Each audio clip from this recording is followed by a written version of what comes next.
Bonjour à tous. Soyez les bienvenus. Habituellement, ici au Festival de Cannes, on donnait une leçon de cinéma. Bon, une masterclass. Il y en avait une par festival.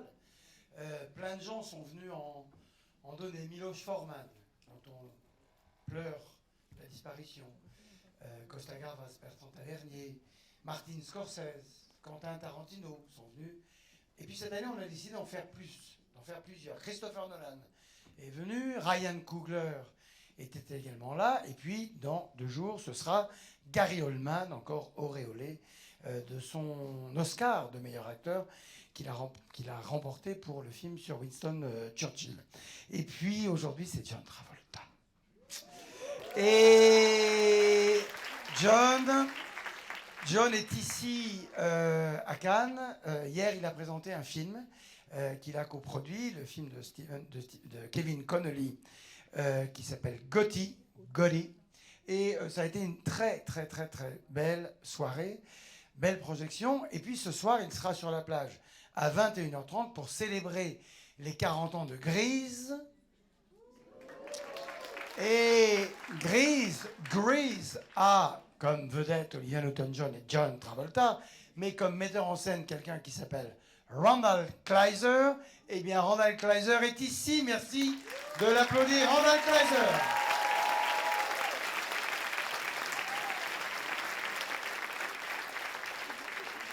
Et je ne vais pas prendre sur le temps de parole de John Travolta. Ah non, je voulais dire aussi que son épouse, Kelly Preston, where are you, Kelly? Where are you? She's around? Hein? Poussez-vous? Hein? Here? Ah, she's here. Kelly Preston, qui va aller, l'épouse de John et actrice, bien sûr, l'actrice que vous connaissez. Welcome, Kelly. Et je ne vais donc pas prendre le temps de parole de John Travolta, donc je ne vais pas vous le présenter ici. Enfin bon, il est venu beaucoup ici, il est venu en particulier, on le disait hier, 2 fois pour Pulp Fiction quand le film fut présenté, et puis quand le film fut représenté sur la plage. C'est une projection qui est restée légendaire. Lui, il est une légende du cinéma international, mondial, de l'histoire du cinéma. Merci de lui faire une ovation, monsieur John Travolta.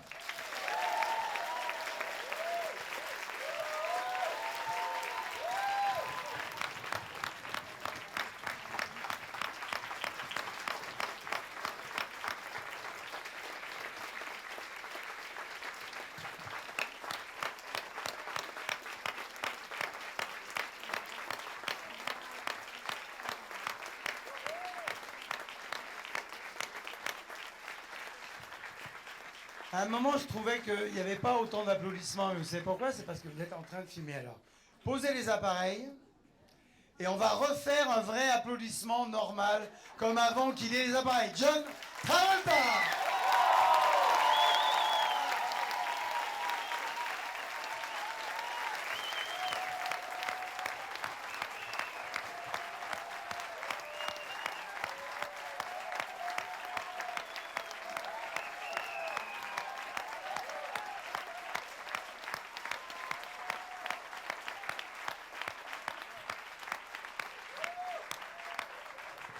Pour mener cette discussion, merci d'accueillir le journaliste et critique Didier Allouche qui est ici. Plus fort. Voilà. Il faut l'encourager un petit peu puisque c'est lui qui va mener cette discussion. Cette discussion se déroulera en anglais. Donc vous avez des casques, vous avez tout ça, hein, on vous a distribué. Eh bien, messieurs, soyez brillants. Je voulais remercier, je la vois là-bas, Laure Cazeneuve qui a organisé pour nous cette rencontre avec John. Et, eh bien, profitez. Well.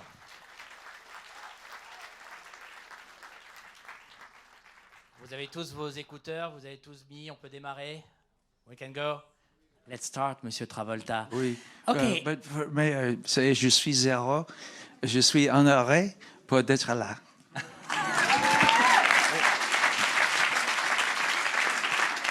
Since we're in Cannes, I want to start with something that happened on May 21st, 1994. I was one of those who were in the room to discover a certain movie. And did you realize that night that there will be a before and an after in your professional career? There will be a before and an after Vincent, there will be a before and an after Quentin Tarantino, there will be a before and an after Pulp Fiction. Did you realize that at the time? I don't think anyone had any clue to the magnitude that the Cannes Film Festival would launch that particular film. I think we thought of it as a kind of small art film that would have a limited audience, not a global audience, but a limited audience.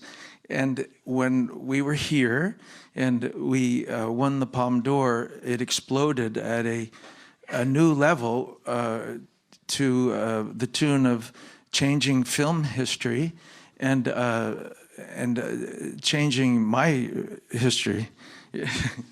That's the thing. I mean, that of course the award, but also the reaction in the room. That was something very special that happened that night and in the other screenings, because it was like that to each and every screening, and probably each and every screening of this movie so far. Did you feel that something different was going on? Did you feel that we were discovering a new filmmaker also, but a new way for you to be an actor? Yes, absolument, complètement.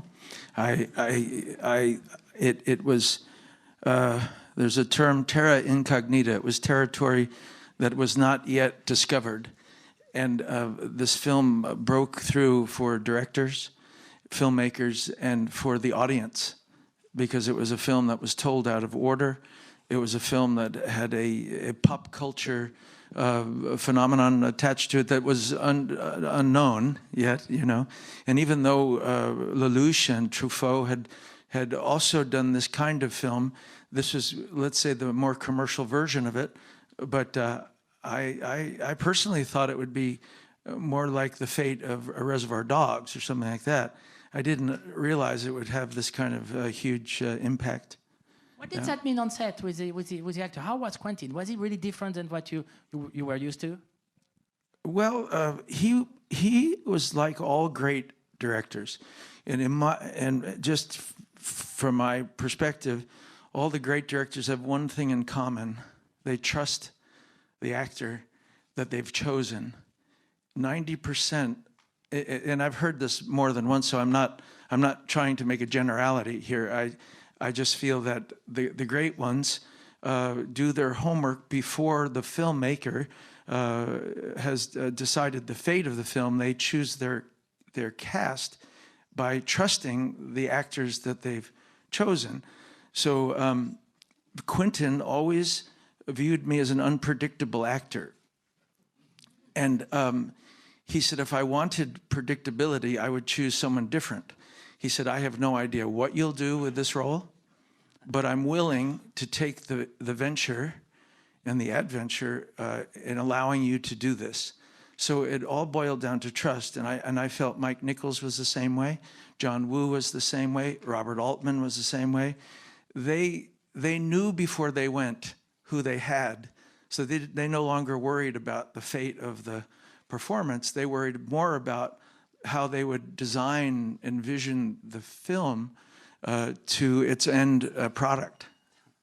Maybe they know also that there is a kind of unique connection that you have with the audience. I mean, Vincent Vega was then the first one. I mean, whether it's Tony Manero or even in Welcome Back, Kotter, you have a special, unique connection to the audience. It's true for a lot of your movie, Get Ready or the John Woos and everything. How do you explain that? How do you explain that there is such a unique connection between you and your audience? I'm not sure exactly how to explain that, other than it feels like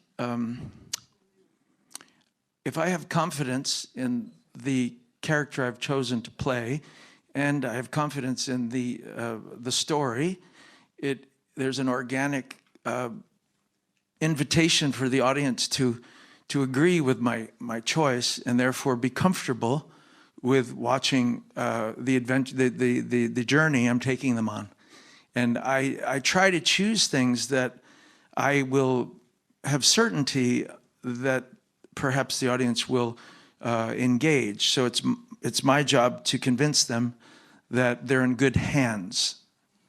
Does that work with the director also? Does that come special relationship that you have with some directors? I think it's very, it's very interesting, but I think that Marlon Brando told me 5 years before he passed on, I had tried my hardest to get him engaged in a film called A Civil Action. And it didn't work out for various reasons, but he said to me, he said, you should never engage in a movie that the director isn't crazy about you, isn't in love with you. They have to love you deeply because that trust they have in you and that love will allow you to perform at a new level, where if they don't have a particular affection for you or love, that you may get lost in translation. And I thought that was very. I've looked through the history of my career, and I felt that the best performances were those times where the director was so enthralled with having you in their film. Do you know? Was it the case with John Badham on Saturday Night Fever?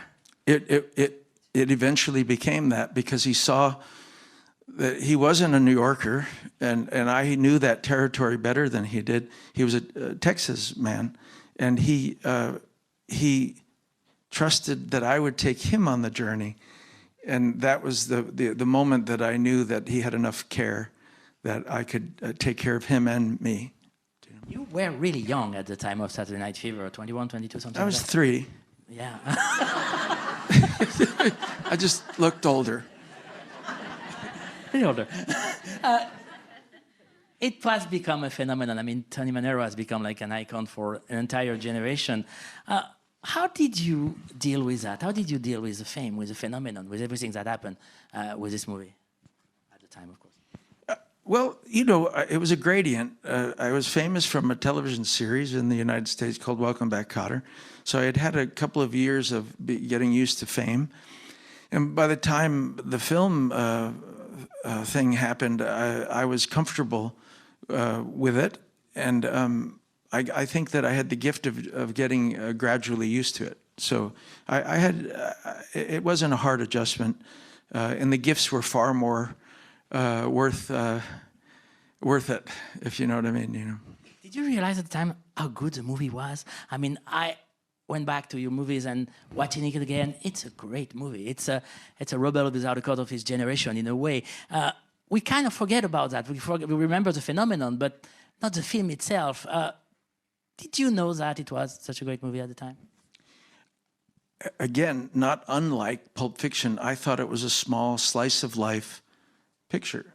I had no idea that it would take off to the level that it did. So the answer is no. I really didn't know that this would catch on and become a cultural phenomenon. No. And you became probably the most famous dancer actor in the world at the time.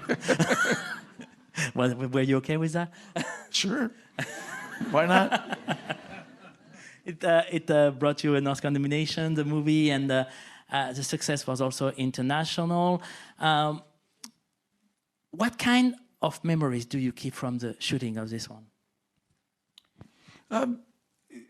Again, once in a rare while, there's a feeling that you get from the group that you're working with that really want this to be something special. And my fondest memory was the crew and the cast had this unabashed energy toward making this special, and that was tangible. I could feel that. I could and experience that, and it was very important to me to respect their support. They would work 6-day weeks. We'd work 19-hour days, and we got very little sleep, but we pushed through and created a really wonderful piece of entertainment. The least we can say. What was more difficult, the dancing scene or the scene like the one on the bridge or stuff like that? Well, the dancing I had trained for many, many months, from September through till February, almost every day.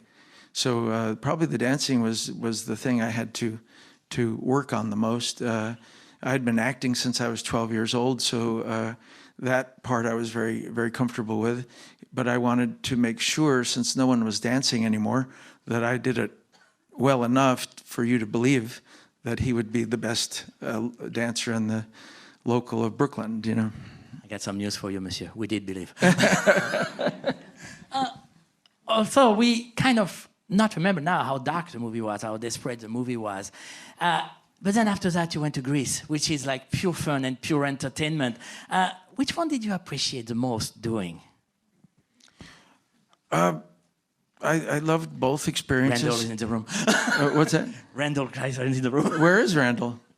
Oh, there you are.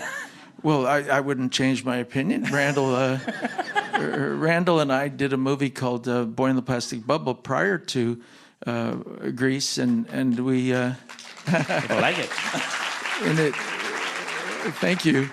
And it became the most popular TV film ever.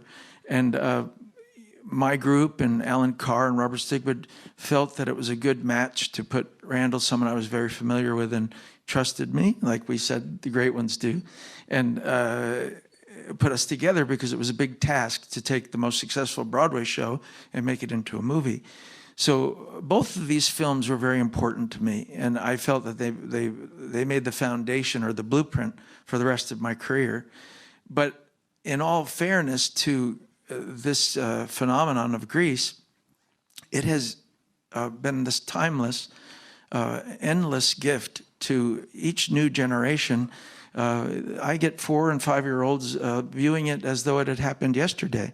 And I've never seen a movie do that. I grew up with Wizard of Oz and Gone with the Wind and Yankee Doodle Dandy, but I knew that they had been filmed quite a while ago.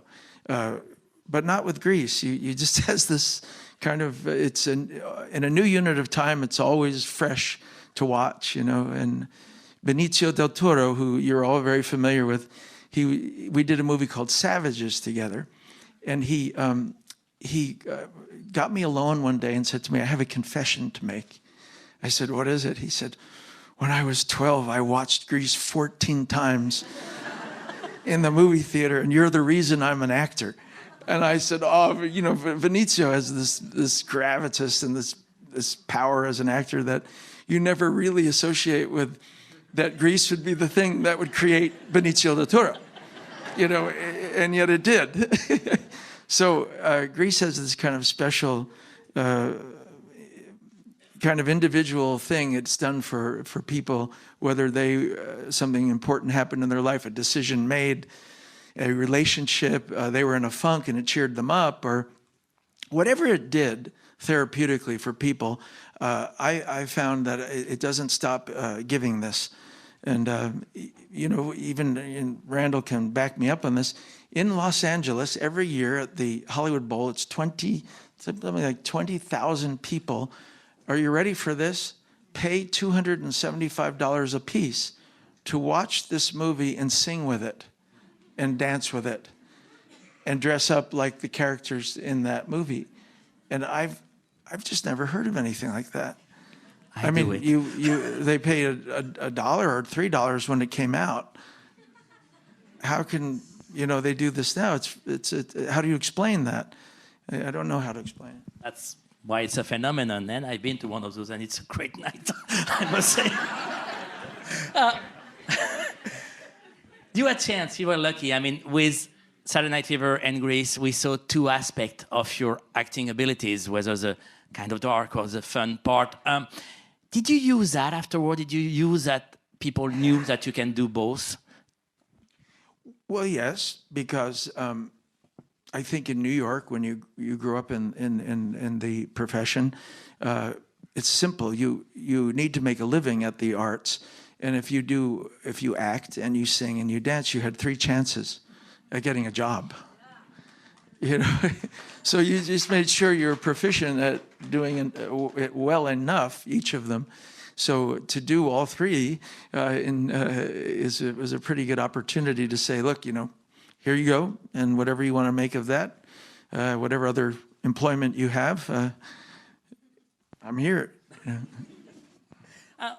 You come out of 2 phenomenons, Saturday Night Fever and Grease, and then the 80s, and you learn that careers are mix of up and downs, and some of the 80s movies are great. I mean, Blowout is a wonderful, wonderful movie, De Palma, and Staying Alive is very, very interesting. If you haven't seen it again, try it. It's a know, Gérard Depardieu double ma voix. Oui, dans Blowout, absolument. Oui, oui.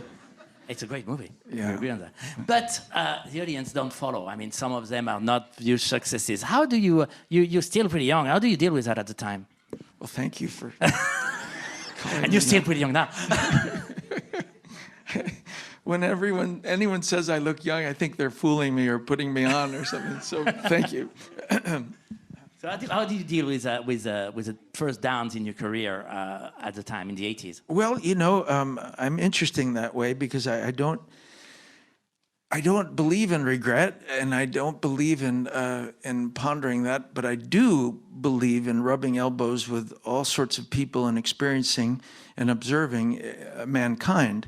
So what I did whenever there was a dip in my career is I just decided to live life to the fullest and absorb whatever I could, because when I got back to having the opportunity to perform and work, I had more in my library of memories and tools and things, and I could you know, through, you pick a movie and I could give you where I got that from somehow, somewhere. So you know, it's our job as artists to experience life, live life as an art, but also observe acutely everything that's happening, so you can use it for when you do work. But I also have a feeling about, you know, I'll give you a perfect story. There's an actor who texted me about 3 months ago and said to me, "Oh my gosh, I don't know what to do, you know, there's no promise of a job next month, and I haven't worked in a while, and I may not ever work," and you know, all these kinds of things. And I said, "Well, what part of being in show business made you think this was predictable? I mean, you chose a profession that by its very nature is unpredictable. So go with it, you know, look at, instead of the dips or the times where you're not working, instead of looking them as a deficit, look at the, like, what could be, what might happen, and have the confidence that it will happen again or can happen. And that'll get you through. Because if you wanted a normal job, you might work for IBM or some company that scheduled that kind of job. But the truth is, that's not even a guarantee. So no particular job is a guarantee. Only the real thing that's a guarantee is your confidence that you can create, and that you can do something, and you can further your, it's up to you to have certainty in your abilities. And that's how I view it. So that's how I dealt with the so-called downtime. You're pretty wise. Oh, thank you. Young and wise. May I just take a, oh, thank you so much. May I take a moment just to acknowledge someone? Please. I've got so many people in the audience right now, besides my glorious wife and daughter that are so spectacular. And Kelly was in the movie Gotti with me, and she just killed it. She knocked it out of the park. And Ella is going to do a movie with me soon, starting next week. And she hasn't done a movie with me since Old Dogs with Robin Williams. But one of the people that I hold most dear to my heart is my sister Ellen, who's right here.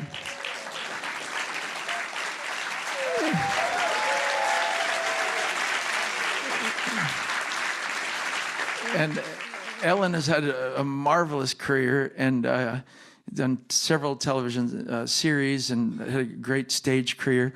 And also she's in, believe it or not, she's in Greece as the waitress that's watching Danny and Sandy on the television. And we're gonna have fun watching that tonight.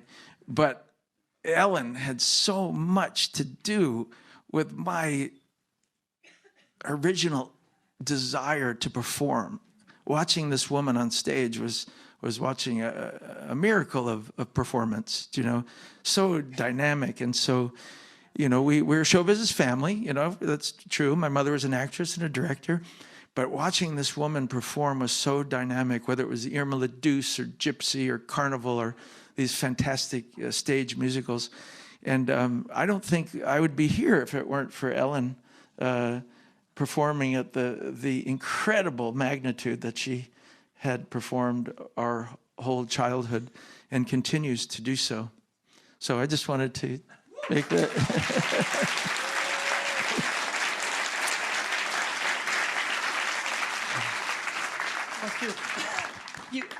Well, let's talk about your family. Was it pushing you? Was it letting you do No, what as you a want? matter of fact, I was a tenacious brat that they pushed Ellen.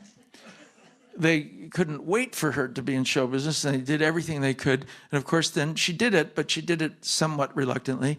I, on the other hand, would push someone out of the way to perform. You know, I would play records and mouth sync them, musical records, performance, dance, whatever it was. I loved it, and I really wanted to do it. So my parents didn't have to do any of that kind of thing to get me in it. And but we've learned, because Ella and Ben, our son, have a natural interest, and we didn't push them either, because I know that if you really want them to be in show business, don't push them, because then they'll want it, and they do. They both want it very much, the children. Well, let's go back to your career. 1989, Luke was talking, success again. Luke was 2, 3, and Pulp Fiction. And the word comeback comes next to your name in every article and in all media and everywhere. Did you mind? I mean, were you like, well, I was always there. I used to be bothered a bit by it because I didn't know what it meant, really. I didn't feel like I'd really gone anywhere. But then I realized that a comeback had a subjective and interpretive meaning to people. For instance, a comeback meant in the box office. So when I hadn't had a hit in a while, and then Look Who's Talking came, and it was at the time, not anymore, but at the time, the biggest comedy in history, that was a comeback. But not to others. To someone like Quentin Tarantino, a comeback could only be the magnitude of performance that happened in Saturday Night Fever. So it wasn't until Pulp Fiction that he felt I had a comeback, and certain journalists or critics. So everybody has a different and subjective viewpoint of what a comeback is. On some people's paper, it's 15 comebacks. On other people's paper, it's 2 comebacks or 3. You know, so the Shapiro, the People versus OJ was a comeback, and you know, so you can mark it however you want it to be, but it's all personal and subjective. I just don't feel like I've ever gone anywhere, but. I don't like the word comeback, but there's one that I like that could really fit for you. It's reinvention. You're always trying to do something new.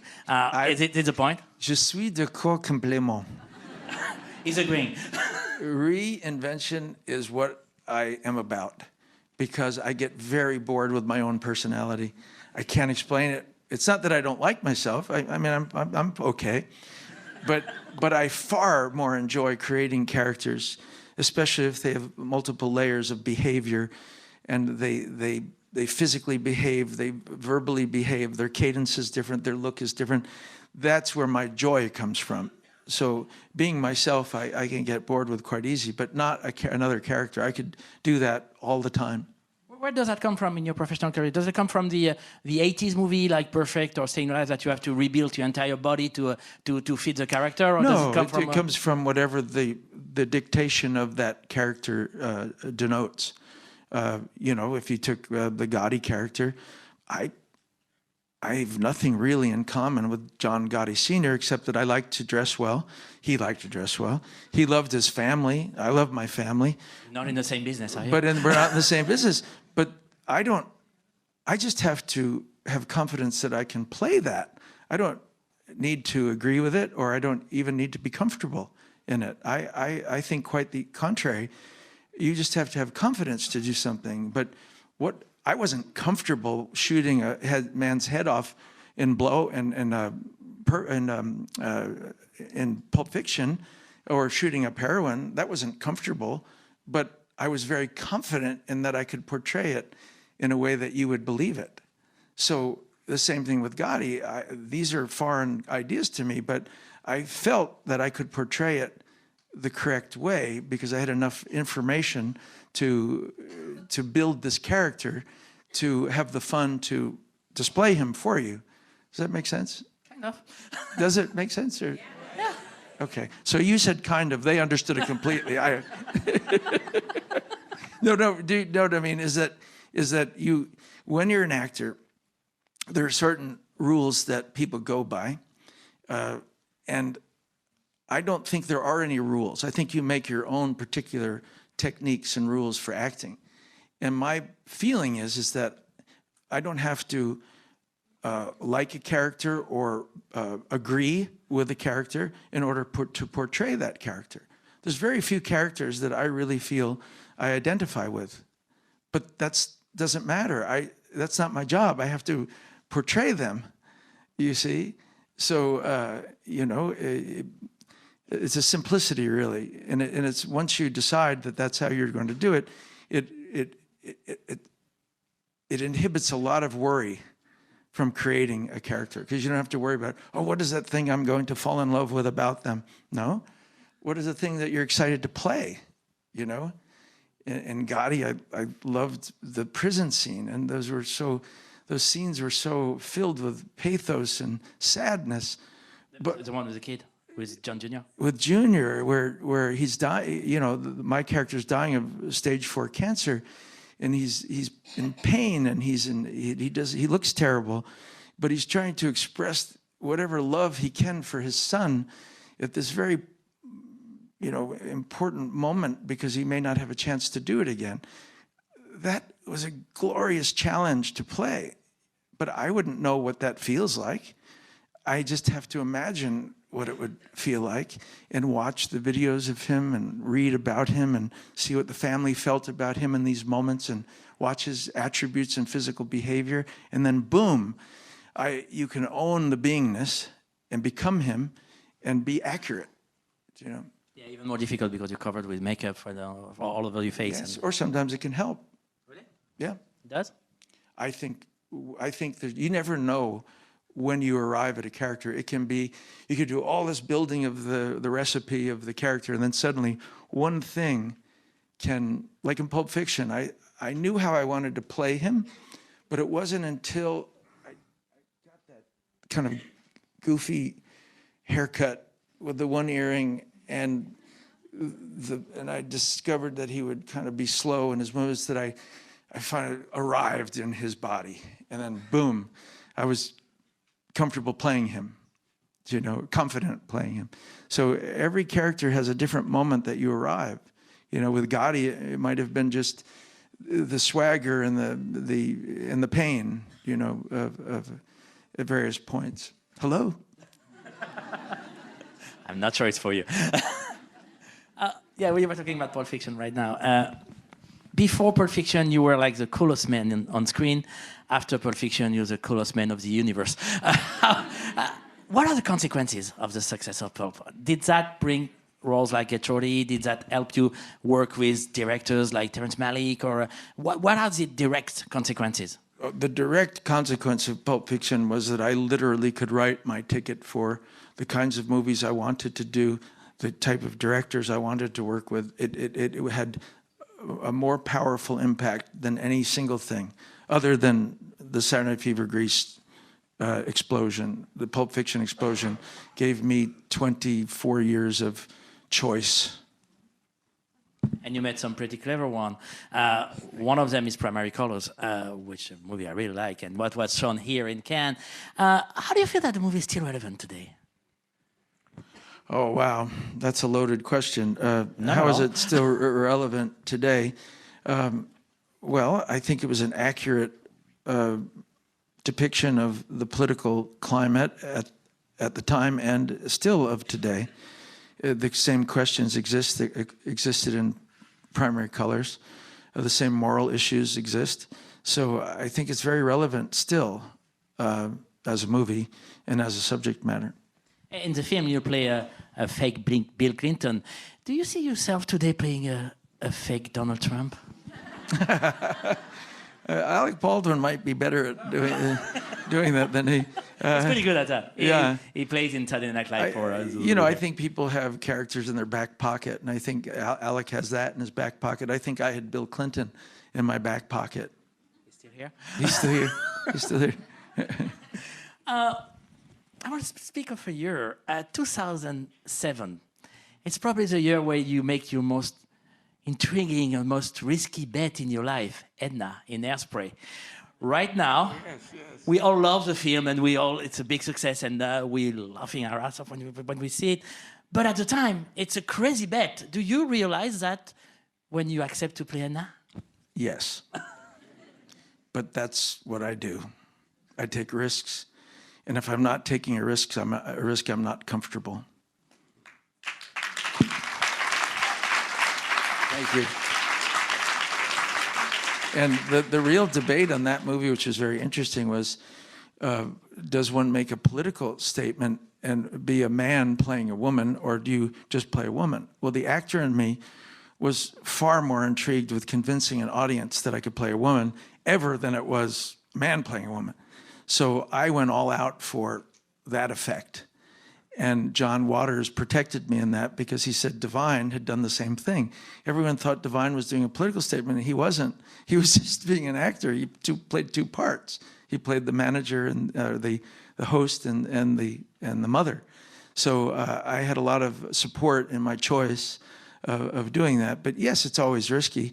But my favorite, actors are, someone said to me at a interview yesterday, was it uncomfortable to watch yourself dying as Gotti on screen? And I said, no. I said, I just was so happy that I believed it, that I was more celebrating in the ability that I pulled it off. And the same thing happened with Hairspray. There was a woman, a very advanced journalist, who had said, now, I tried to find you in that movie, and I couldn't find you, but who was that heavy-set woman that played the wonderful part of the mother? I said, that was me. And she said, oh. And that made me feel like I had arrived at doing that correctly.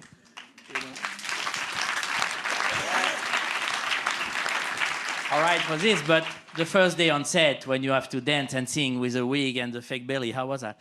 It was hot, it was sweaty, and but I was with Christopher Walken, and he was fabulous and wonderful to be with, so he got me through it fine. And I had, even though it was a very big woman, I had to, in her mind, she was light, and she was Anita Ekberg in her mind. She just added a lot of size and weight over the years, but in her mind, she wasn't that way. She was how she viewed herself 30 or 40 years ago, So that was the key, was to play a heavier woman with no weight, so.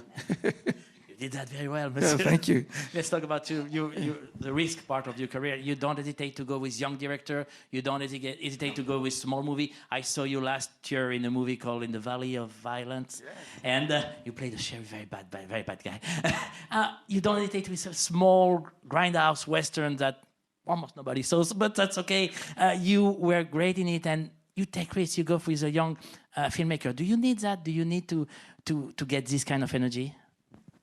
Well, I do, because it's all about passion, and a young director often has more passion than some of the more experienced ones, and maybe there's a Quentin Tarantino in one of these guys.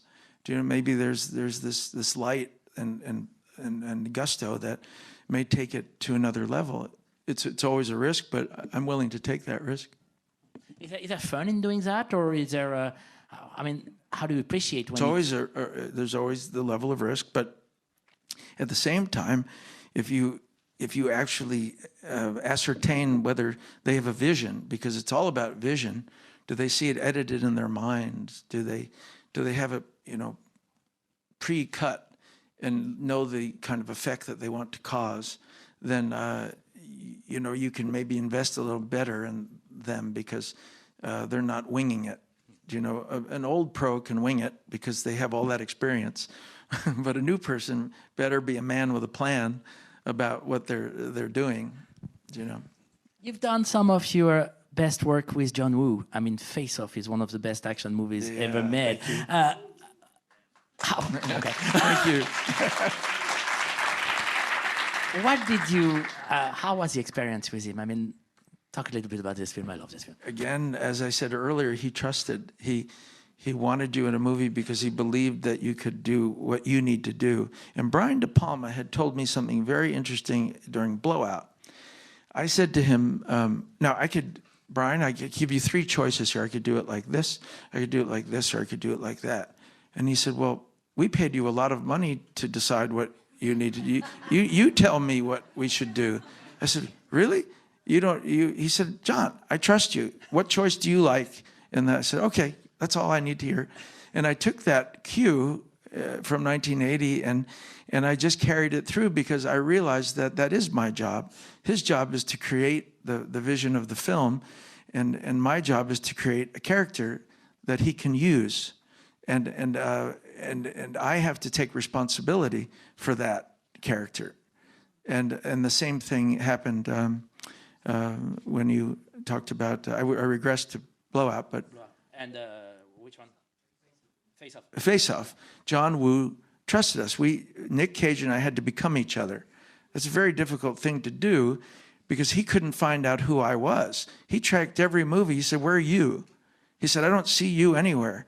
He said, so what do we do about that? He said, I don't know how to play you. I said, this is how we solve it. You watch my dailies, and whatever I do, you assimilate that. And I watch your dailies, because Nick is a very particular and specific guy. He has a style of his own. What exactly do you mean? Well, meaning he's got a cadence that's very elongated, and he has a walk and he has a style that is Nick. So it was easier for me to become Nick than it was for Nick to become me, because he couldn't really find out who I was. By what he could only see characters in these different movies. So I said, well, we're going to solve this. And it was a much better idea to clock each other's performance to make a totality than it was the other. Oh, it's one of the films where you kind of playing on the dynamic with the other actors. I mean, you do that all the time, and it's something very important when we watch your movies, the way you play with Sam Jackson in Pulp Fiction, or again, Nick Cage in Face Off. Do you need the response of the other actor? Is your performance better if the response is bigger? I do react to other actors. I'm an existentialist in that way. I am in the moment, and if an actor isn't doing something that helps me create a certain effect that I was hoping to create, I'll just ask them to alter something a little bit. Recently, I was with another actor, and they were playing the same note that I was playing. And I said, I'm sad in this moment, but if you're sad too, I have nothing to play. So could you just give me a couple of takes where you're brighter and let me have me? Because, it's very easy to get into each other's space, and you have to differentiate you from that. In Saturday Night Fever, I remember Donna Pescow was coming up to me, and when I reject her and break up with her as a dance partner, she had to cry, and she didn't know how to get there, so she started crying before she met me.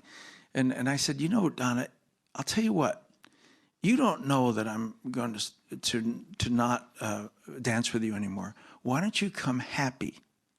Come happy, thinking we're going to dance together. We might have sex together. We might hang together.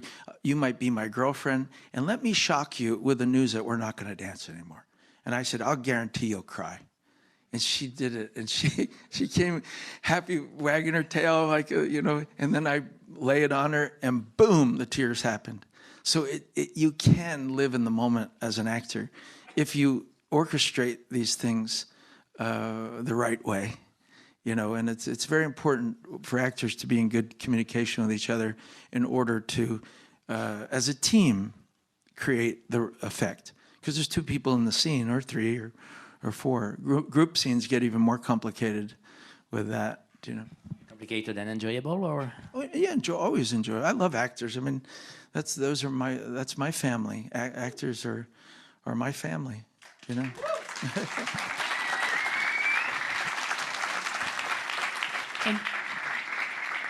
In a few moments, I'm going to open the floor to your question. But first, let me ask you, is playing real-life character like Gotti or Shapiro, is it the new reinvention of John Travolta? Yes, because it's something, again, I believe my wife and I look like we're leading actors, but we're really leading character actors. We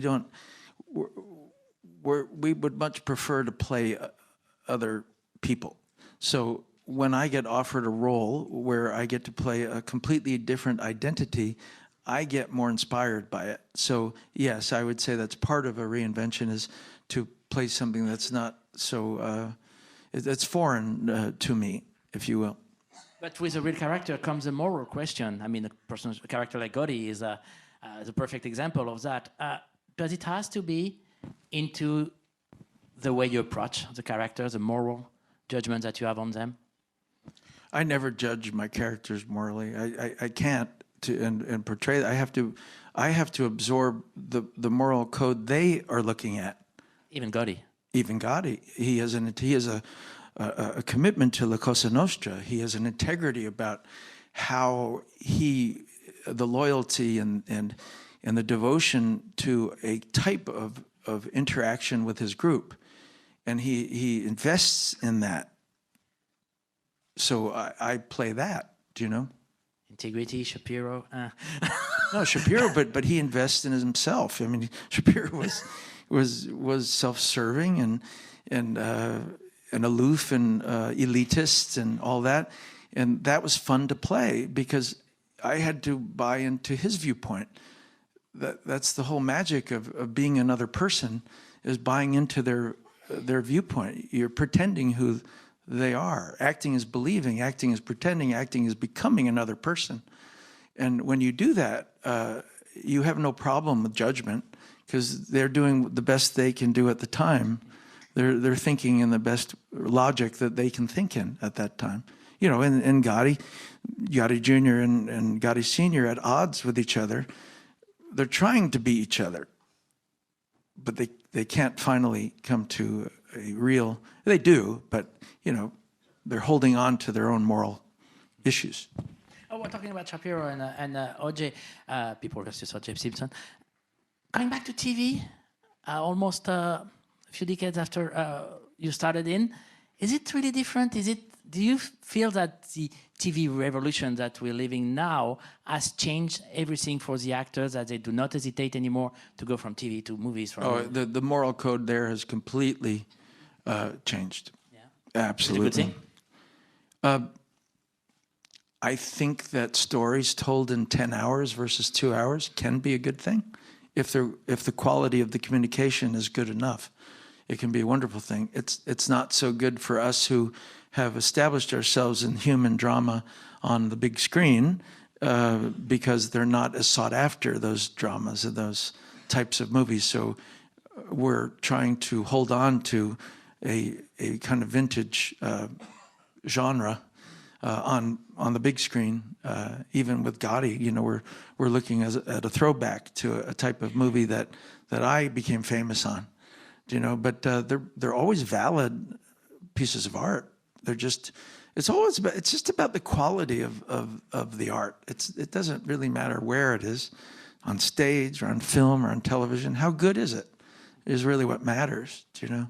And that frees up everybody. I mean, the old rules of like, if you do TV, you can't do film. If you do stage, you shouldn't do film. I mean, all that has gone right out the window. It doesn't mean anything anymore. Even, you know, even on Broadway, and you see, when I was a kid and did summer theater, I saw equally talented people in summer theater as I did on Broadway. Equally talented people in amateur films as big studio films, if not more. So you never know where it is or when it is. Ok, à vous maintenant. Si vous avez une question, il y a des micros qui circulent juste derrière. Vous pouvez poser votre question en français, je la traduirai. Or in English, whatever you want. Mademoiselle. Hello, English. Hey. Hi, my name's Christina. First of all, thank you so much. Also, hello to the family. Yeah, they're right here. I see. Nice to see you, meet you. I'm definitely starstruck, 100%. Same. Greece has definitely inspired me to be an actor. Well, you and Benicio. Hey, good company. I know. I'll tell them next time. So my question for you is, you've already given so much empowering advice for upcoming actors, and especially the confidence thing. That was huge for me, just having the confidence in yourself to just do the job you're given, and that's amazing. That does my heart so well, because it's just a truth. It's a fact. Yeah. It's about confidence. I'm so glad that you got that from there. Yes, I mean, it's so true, and they are paying us the big bucks to do our job. That is what their job is. So is there any other advice for even upcoming new filmmakers, for example? Because I know there's a lot of filmmakers here as well, and actors, that you'd like to give. Oh gosh, there's a lot of advice I could give you. You could, if you could compartmentalize it, I could help you in that division of that. Is there any particular area that you would like to be informed about that I could shed light on? Sure. I guess with the new media, for example, the Instagram, Facebook world, you know, and now that everybody with an iPhone is a new filmmaker, going into that experience and how to stay confident and stay grounded in your art form, competing with YouTubers and people like that. Did you hear everything? How to stay confident in the new media world? Okay, there's something very simple that I've always done, and every time I've slipped from it, I've regretted it. I don't compete with anyone. I compete with myself. You have your own journey, and it doesn't matter what the next guy is doing, whatever. You have an ability, you have a quality of art that is your art. You just find the way to communicate that, and it will find its path. But if you keep on looking sideways to other people's accomplishments, you could admire it and acknowledge it, but never let it get in your way, So don't get intimidated by those things. Just keep your own personal integrity to the pieces of work, art that you want to pursue. I think that's the key to it. It always works, because at the end of the day, it's you. Did you ever take someone's advice and fail with it? It's the worst feeling. Did you ever take your own advice and fail with it? Yes? It doesn't feel as bad, does it? Because you made the decision. You're the one that failed on your own ideas, not someone else's. So, you know what I mean? It's whether you win or lose, you're in the game, and you don't allow yourself to compete with yourself on things. Do things better than you did the last time, or differently than you did the last time. I think that it takes a lot of the burden off your shoulders of everyone you think is watching your next move, or how to do it right or wrong. You know how to do it, but use the tools that you can to, if someone feels they can make a movie on an iPhone, do it well. And maybe your story is a better story than the other guy doing the story on the iPhone. Maybe they did better shots because the technologies are getting better. So you can make a movie and it looks like a big movie on an iPhone. Celebrate it. Just make a better movie than the next guy, but don't use it as a competitive notion. Just do it for yourself, as a gesture of communicating to the audience you want to communicate to. Thank you. That's a pretty bold advice in a very competitive world, especially in movies. Yes. Yeah. Well, you look for things that stabilize you. Listen, it's a very confusing world. So find something that stabilizes you. And it can be different for every person. Do you know, my son, this is really interesting, because my son is 7, and he saw the crowds at Cannes yesterday, these enormous, bigger than the Oscars, bigger than anything, the Golden Globes. I mean, this was the cameras and the crowds. And he was very nervous and confused. And as soon as he saw my face on the screen, he calmed down. Why? Because it was stabilizing for him to see someone that he knew and loved his dad. It just focused him. But it can be anything. You're lost in a city, but you see the sign that says this way to the hospital, this way to the hotel. You're stabilized. I know my way now. I mean, it's a very important idea in this world of confusion, to just find moments that are your subjective moments of stabilizing yourself.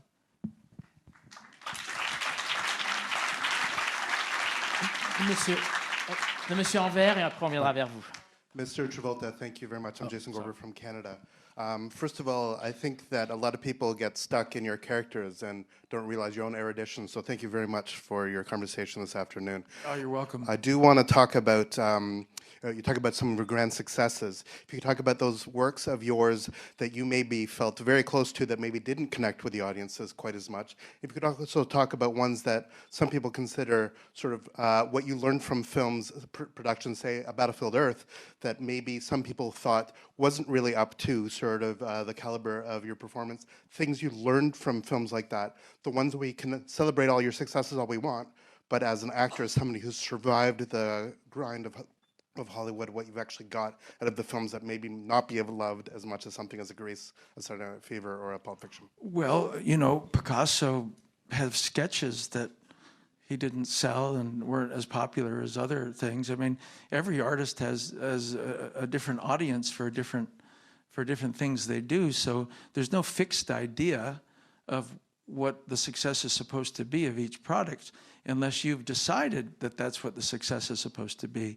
I've seen paintings of Moreau, of Calder, of Picasso that are modern artists that you can't believe that this was something they did or didn't do, and still had its own audience. I'd put it on my wall. Do you know what I mean? It's a Picasso. So I don't really worry about this absolute success of something as much as what was my intended idea for that project. Something like Battlefield Earth, which was based on the biggest selling science fiction novel in history, was a beautiful idea to try to execute. Did we have the technical needs to make it Star Wars? The money to make Star Wars? No, but I was very proud that I got it done. That was a personal accomplishment of mine where I could literally do anything I wanted. I thought, I want to do that. And I got it done, you see? And I did it as well as I thought I could do at the time. And so I have no regrets. I'm still proud of it. I put it in my reel. So, you know, there you go. Have a reel, do you? Yes.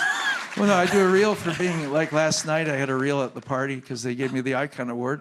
And you have little tidbits of your... But not a reel to get a job. No, but if I had to, I would. Gentleman in green, and then we go on the other side. Hello, John. This is Pierpaolo from Italy. Thank you for your time. I was thinking about, we named a lot of films here, and I was thinking about one of my favorite films, A Love Song for Bobby Long. And I was thinking about how many times you were directed by a woman, Shania Gabel, Nora Ephron. What's the difference when you work with a woman director? What's your perception? Is it different? Is it better? Can you tell me a little bit about it? Thank you.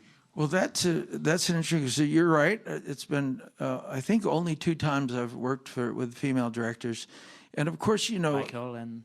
What's that? Michael and Nora Ephron. No, and that's what he said. Nora Ephron, and so what they there's a natural, organic rapport that a man and a woman have, whether it's maternal.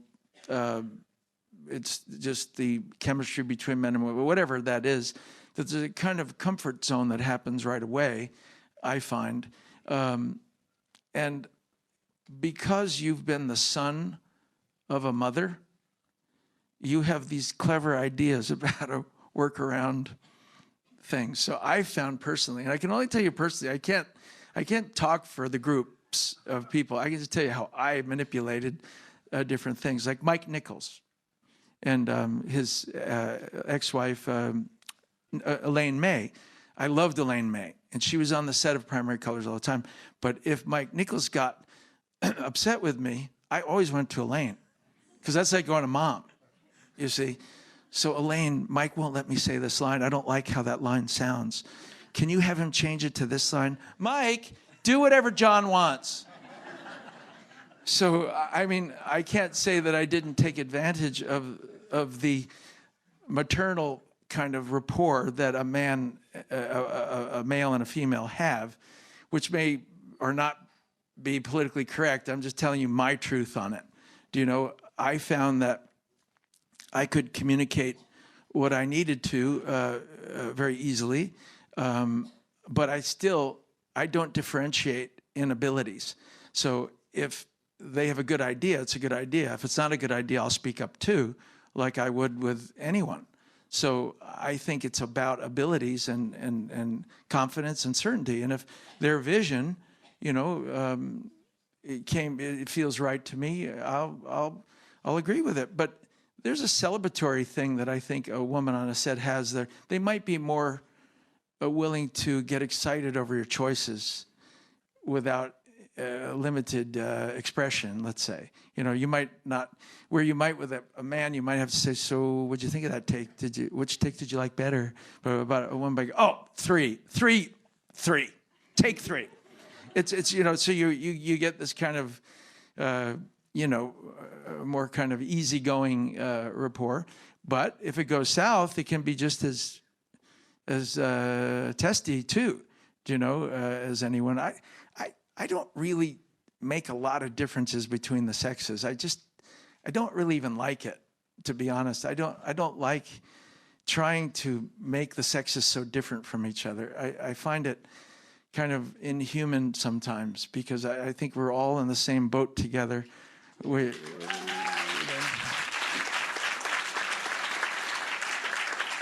Thank you.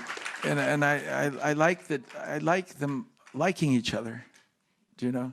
And we're in a day and age where it's being tested every day, you know. And sometimes it's valid, and sometimes it's not valid. So you have to really do your thinking about when to investigate it and make it a problem or not a problem, you know. But I've just never had an issue with women or men directing. Do you know? I just could tell you the fun tidbits of how I circumnavigate, you know. But I do that with men too. Oliver Stone, you know, he's a tough guy. And Benicio, you know, I had to really find our way and navigate through him. But I found my way with him. And I said, New York, well-to-do, probably well-loved by his parents. I'm gonna treat him like his mother would have treated him. Hello, Oliver. I love you. And give him a big kiss and a hug, and but it worked. Because you have, you know, you think of what are they comfortable with, you know.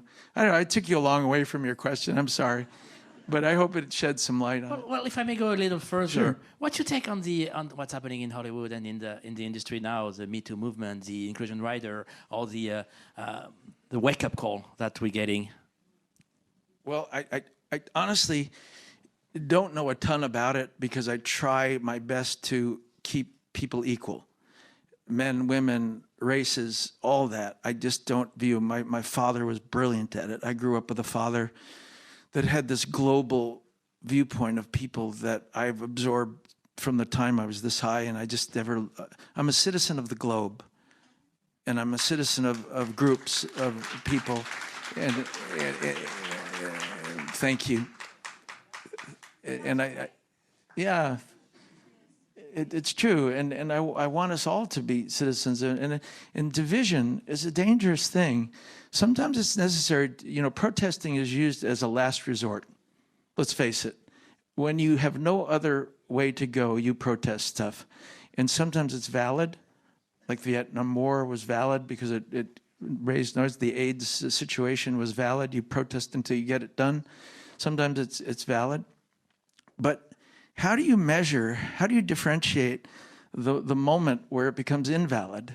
Do you know, it's an art almost to say, okay, let's protest, but we've achieved that here in these particular rights or those particular rights. Now let's get smart about how we use that tool of protest and tool of that, so it doesn't get into an irrational perspective. But if we go back to the humanities of being each other's friends and wanting and caring at a deep level, then we will make it. But we have to, you know, it's a dwindling spiral out there. We better try to do it. So I don't know, does that answer it at all? Yeah, it does. Really. Okay, good. All right, this way. The lady in white over there. Hello, thank you for your time, for being here. And from a starving actor to a actor like you, which performance, I hope I'm not going to ask you a question that you already answered. I didn't have time to research all your answered questions.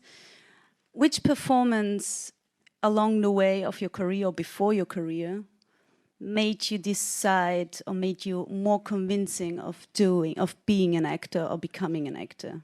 From another, from which movie or which movie performance was the one, or theater, if you like to share? I was performing since I was 5 years old, so I made the decision a long, long time ago. So there wasn't any particular.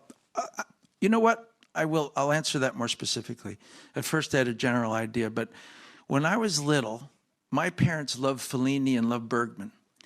I watched La Strada, and when I saw Giulietta Messina in that movie, it broke my heart. And when she died. I said, why did she die, to my father? I was 5. He said, well, she died of a broken heart. I said, how could that be? How does someone die from being sad? And then I realized that one could die from being brokenhearted and sad. And A, I decided I never wanted to break anyone's heart because of that. But B, the art of that film communicated me so deeply that I became a really big art film fan.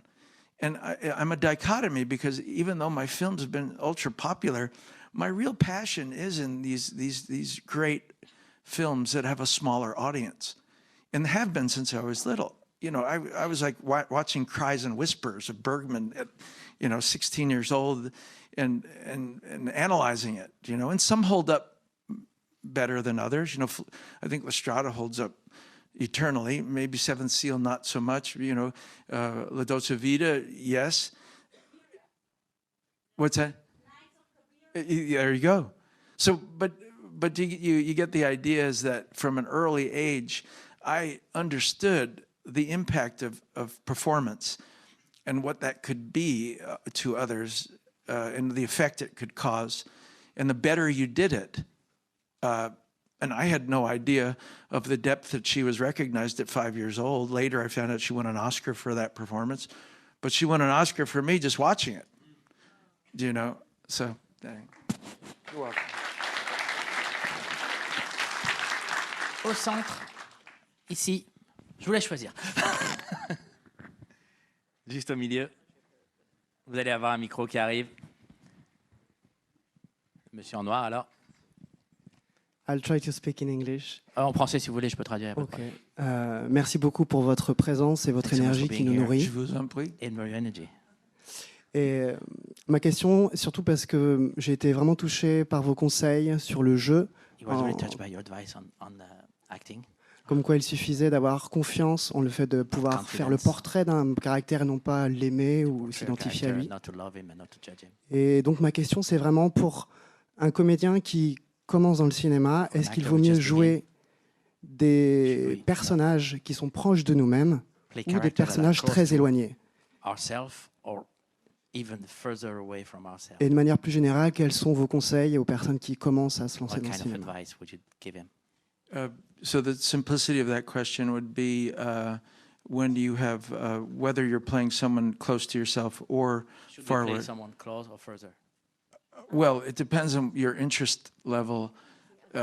For what's that?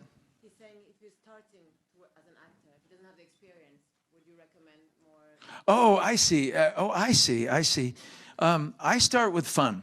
What's it more fun to play? Someone close to yourself or someone far away? And start with that, and then you build a juggernaut of confidence to do whatever you want to do. I particularly like playing things that are not like me at all. But that's me. But I know people who love playing things close to who they are because there's more certainty about that. I think the ideal scene is to have the ability to do both, mix it up, do it, whatever you think or you take on that. When I play myself, I'd rather play something that's closer to my sentiment as a human being. I did a movie called Phenomena that I identified with, and Michael was more of a character, but I liked what he said and how he said it. But I think you should go with where you think the most fun is, because it's just easier. You can't take acting too seriously. You know, you take the fun out of it, and you are dead. I mean, it's all about spirit of play, and spirit. Because, you know, someone said, "Well, how do you cry and so easily and all that?" I usually do I'm up here having fun, and then I can transition very easily from up here than down here. You know, that playful area. You know, one of the most playful people you will have ever met in your life is Marlon Brando. Silly and fun-loving and funny. And, you know, he was like that too. And he was one of our greatest film actors. So just have fun, choose what you like, and start there. And then you want to get a little brave and dabble into other things. Do it when it feels fun, you know. Thank you so much. You're welcome. By the way, you are so much fun in Michael. Thank you. Right here. Can I just ask a quick question while I have the microphone? Sure, go ahead. My question was about your voice. I love everything you do, but you have this amazing voice, and I was wondering if it was a part you worked on, you know, your voice, even when you're speaking now, or especially in your films, is it something you work on specifically? Yes, I work. I believe that each character has a kind of cadence, vocal quality, yes, and that's part of the building of a character. I think there's simple steps to building a character, and one of them is the vocal quality they have, and you change it according to what you feel that attribute of that character should have.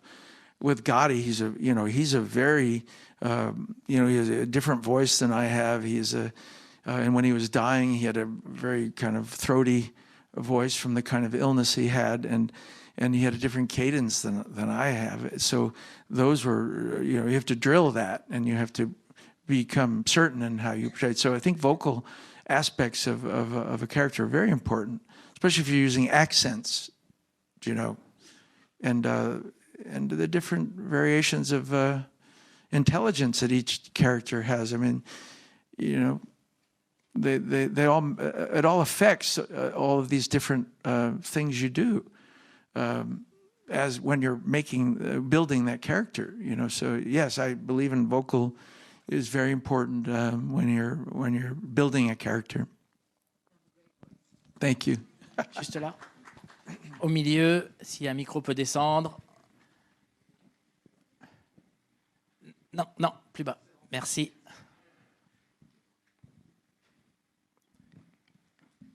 Merci. Thank you very much for sharing your experience and also your passion. There is a historian from the 19th century, his name is Michelet, and he said, "I'm a complete man because I had a chance to live many lives in one." And you seem to be in the same position.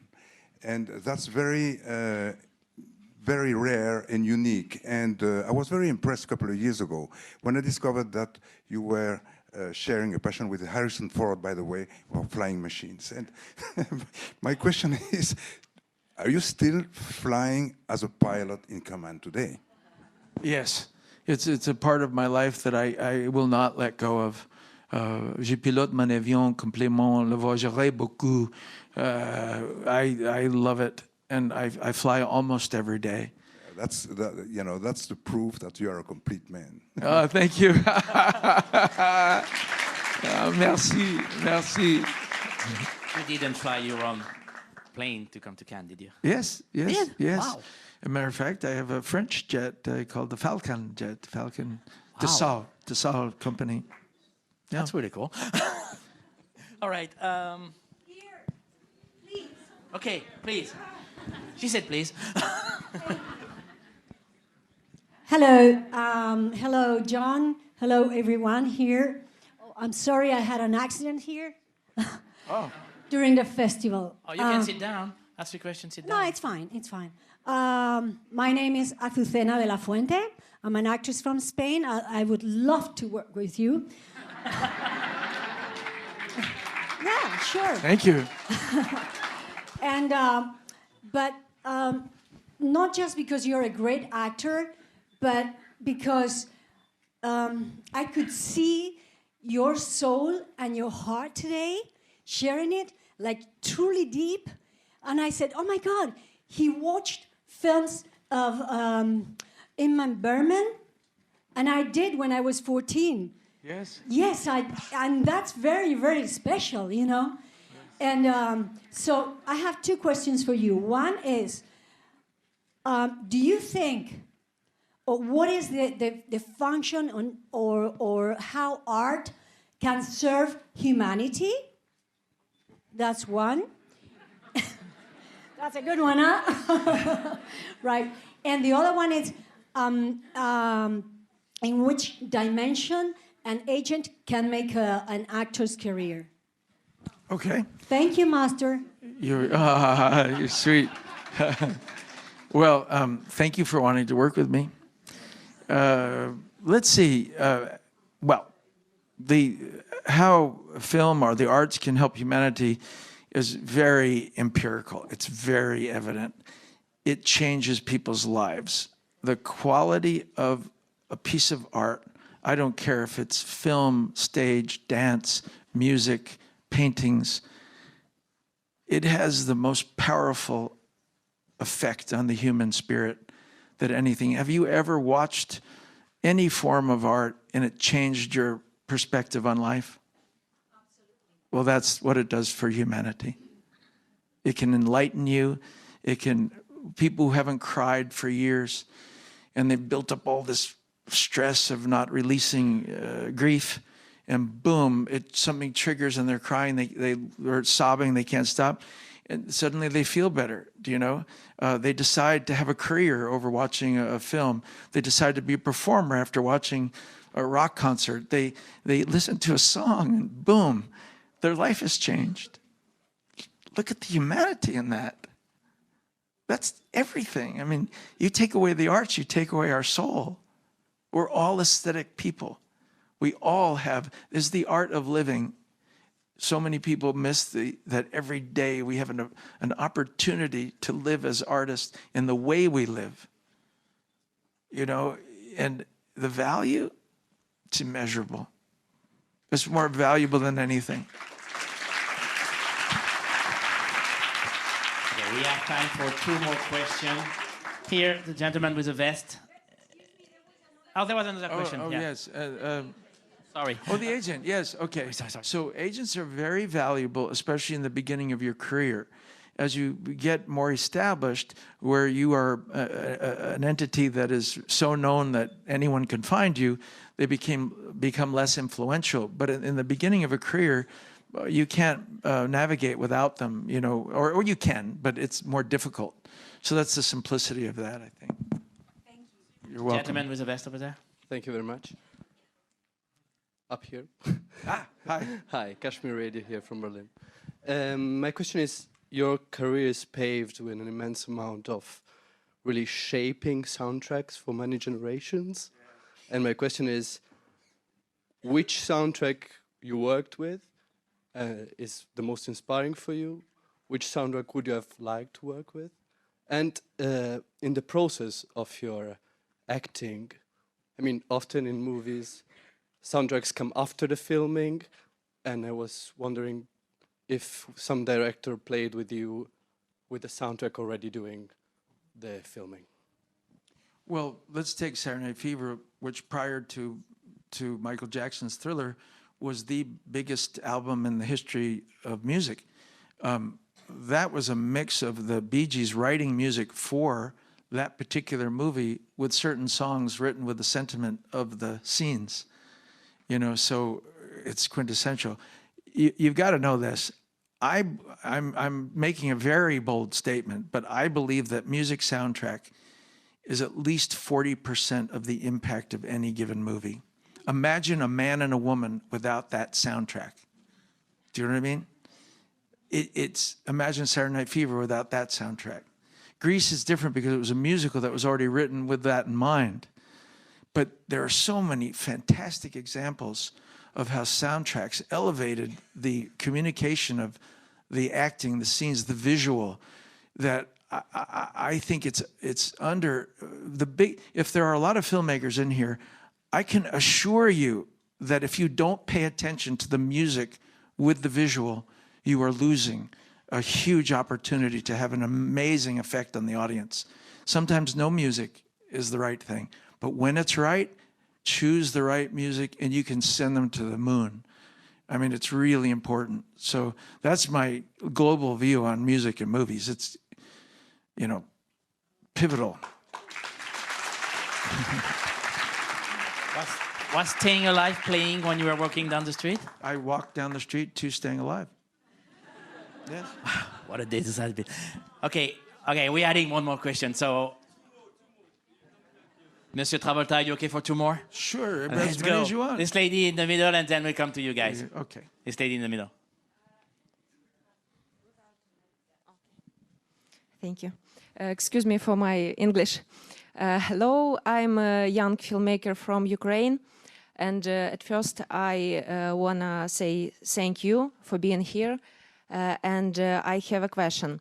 If some young filmmaker ask you to play in short film with not big money, what would you ask? I think you're going to get a job. It would depend on if I liked the subject matter and I liked what the vision was. As you know, we established before, I have no like hidden criteria of what I'll do and what I won't do. What I'd like to do is things I'm inspired by and like. So just because it's a short, you know, what kind of short is it? What is the message? What is the character? What's the setting? All that would matter to me. I don't arbitrarily just say yes to something, but if it had a content that I believed in or thought would be effective, then I would partake in it. Yeah. So you're welcome. How She kept the mic. I think she's going to get the script. What's your question? Thank you. Wait. You're going to get the mic. Wait. He's very happy. Yes. Okay, first wait. Let me just let that out. Okay. My name is Raymond Malinga. This is my brother Robin Malinga. Hello. Yeah. I'm an animation director from Uganda. Yeah. Right? And very nice. Thank you. And this is a really important question for me to ask on behalf of everybody, I think, from my country. And which is, it's really simple, maybe to all of you, but it's very important to me, which is, I come from a country, let's say, and it's really difficult to get to your level. And I'm hearing your journey, it's so amazing, see. And I just want to hear any advice you'd have for someone like me. How do I get to your level, you see? And I mean, like, as a director and an actor, you see, and like, I'm a creative. How do I get to your level? I want to be sitting there as a Ugandan, and people asking me. So, what advice do you have for me?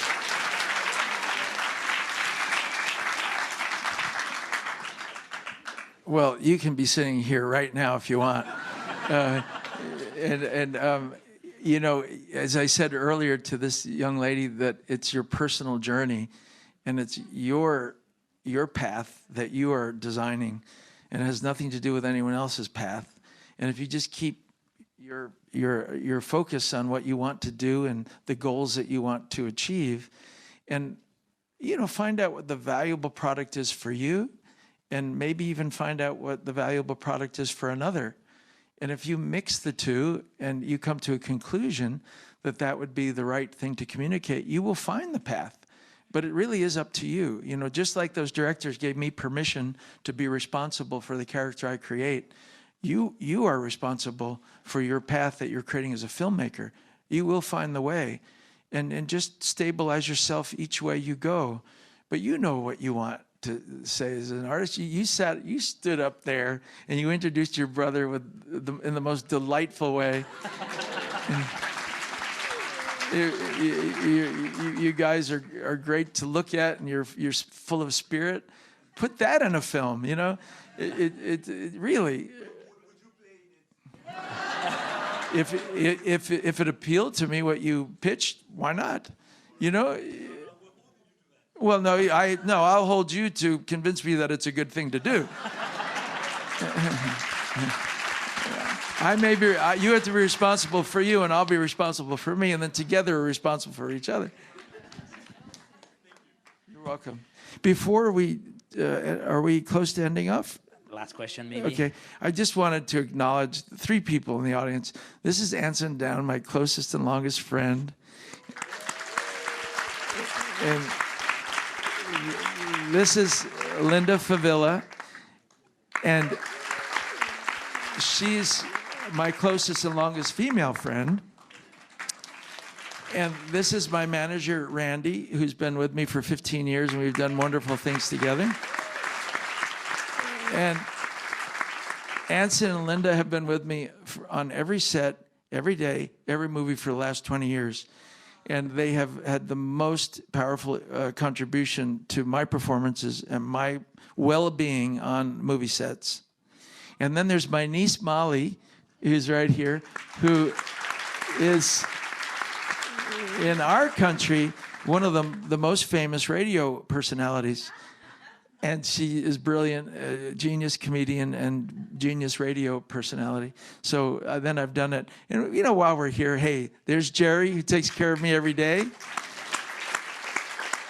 And there's Jimmy Marino, who's my new close friend, who's helping me so much in all my new projects. And we're having such a good time doing it. And where's Michelle? Michelle has been taking care of my precious girl, Ella, for years and years. How many years? 6 years now? 7, and done a brilliant job at taking care of. So now we've covered all my personal acknowledgments that are important to me, and I'll take as many questions as you want. All right. Really? Okay. Yeah. Okay, 3 more, because we have to get back to the room afterward. We're going to start here, and then the gentleman with the beard. Let's do 2, and we'll see for the last one. Lady in white in the first row. Lady in white in the first row, sorry. Hi. Hi. You know what? I'm Sandy. Oh, Sandy. Oh, yeah. Thank you. And I'm here with my mom, and she gave me that name. So From the movie? From my movie. God. Oh, Sandy. That's awesome. Can we dance? That's wonderful. Yes, so I'm just here to tell you how much it is, because I grew up in a movie. My parents, they own a movie, so and that's why my name is Sandy. So it's a big impact even in France. I was born in 1980. So just after Greece, I'm a Greece baby in a way. Yes. So and though I'm not working in the cinema industry, I'm working in the UN. And you spoke a lot about passion, stabilizing points, and I just want to know when we are out of our primary world.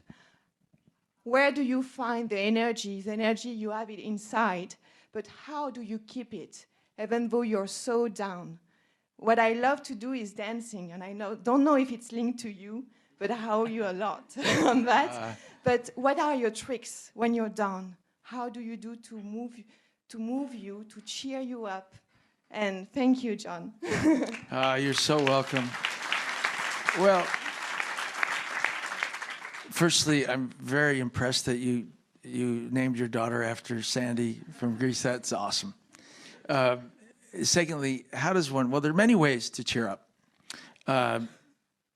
You can assume a brightness of life enough that you can get there, but through the arts, you can do this. I remember, for instance, when I was 18 or 17, I was very sad for a longish period of time, and I saw one movie called That's Entertainment.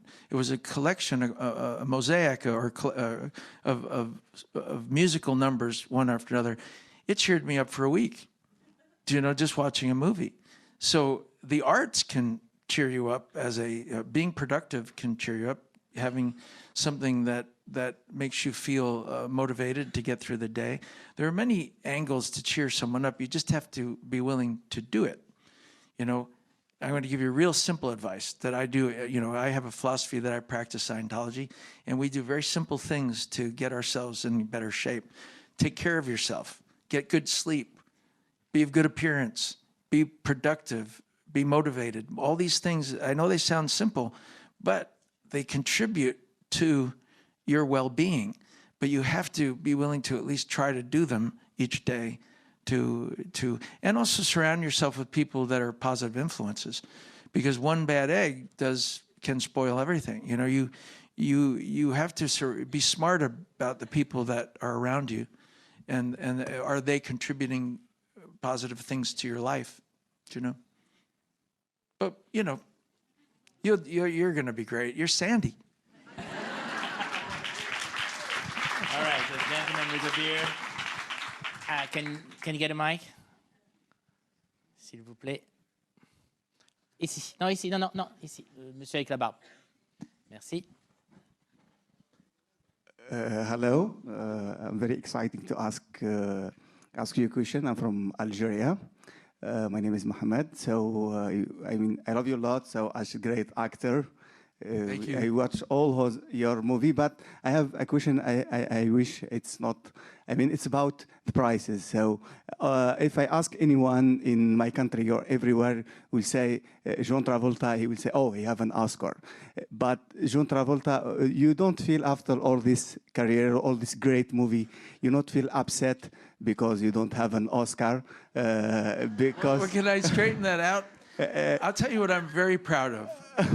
I am proud of that I have 2 Oscar nominations, and to me, they are equally good. I have three Golden Globe Awards and 8 nominations. I have Critics Awards. I'll tell you what, I feel over-acknowledged with awards. So I have no worry about acknowledgement. I don't even think about it.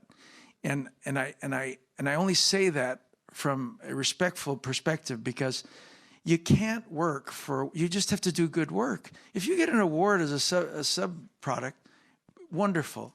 But I don't feel under-acknowledged at all. And I feel appropriately acknowledged.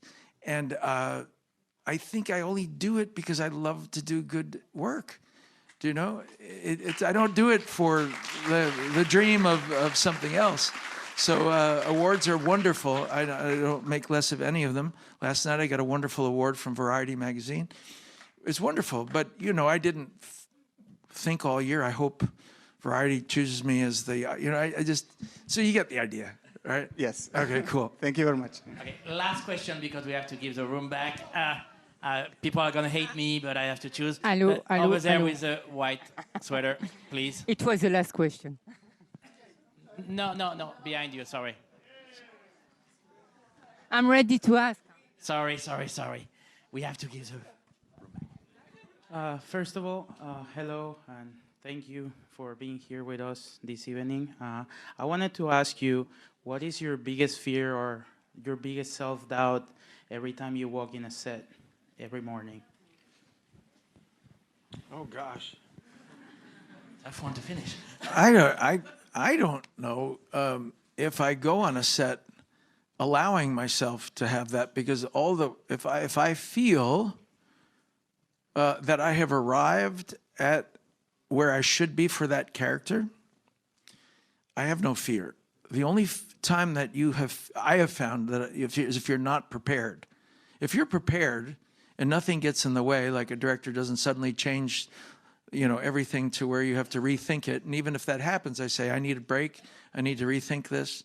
I need to change the lines. I need to do something. But if I feel that I've arrived, then I don't have that fear. So it's really a personal thing. Are you prepared? Are you confident? Are you ready? And if you do, then there are no insecurities, You're welcome. Mesdames et messieurs, on se retrouve tous ce soir au cinéma de la plage pour la projection pour le 40e anniversaire de Grease. And please give a great warm applause to Monsieur John Travolta. Thank you.